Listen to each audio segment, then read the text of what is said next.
Tout comprendre à l'inaptitude en quelques minutes, bien sûr que c'est possible. Allez, viens, je t'explique tout ça. Je te laisse le temps de t'abonner. On peut y aller. L'inaptitude est une procédure qui est faite par le médecin du travail, lequel va déterminer que votre état de santé n'est plus compatible, soit avec le poste que vous occupiez, soit avec n'importe quel poste dans l'entreprise. Il ne pourra donner une inaptitude qu'après avoir respecté 3 étapes. La première, il doit vous avoir fait un examen médical, bien évidemment. La seconde, il doit impérativement avoir fait une étude de votre poste. Et nous notons du coup une dépression sur Aurillac, pas du tout. Il doit impérativement rencontrer l'employeur pour échanger avec lui par tout moyen. Une fois qu'il décide de cette inaptitude, 2 possibilités. Soit il décide qu'il faut vous reclasser à un autre poste, auquel cas l'entreprise dispose d'un délai d'1 mois pour vous proposer quelque chose.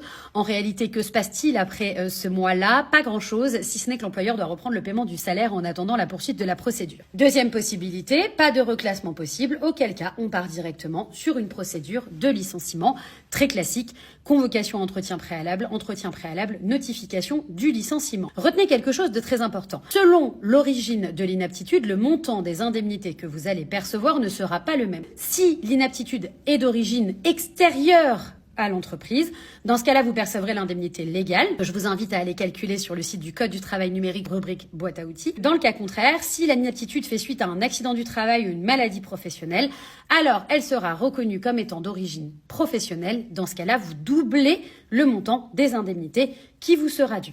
Donc on retient, la procédure d'inaptitude, elle suit une procédure particulière. Elle ne veut pas forcément dire qu'on ne doit pas vous proposer d'autres postes et vous devez avoir une indemnité qui correspond à l'origine de l'inaptitude. Dites-moi en commentaire s'il y a d'autres questions auxquelles vous voulez que je réponde sur l'inaptitude. Pensez à vous abonner et bien évidemment, puisque vous posez la question, j'en parle dans mon livre, Les règles du jeu au travail, qui est désormais en précommande. Le lien est dans ma bio. Évidemment!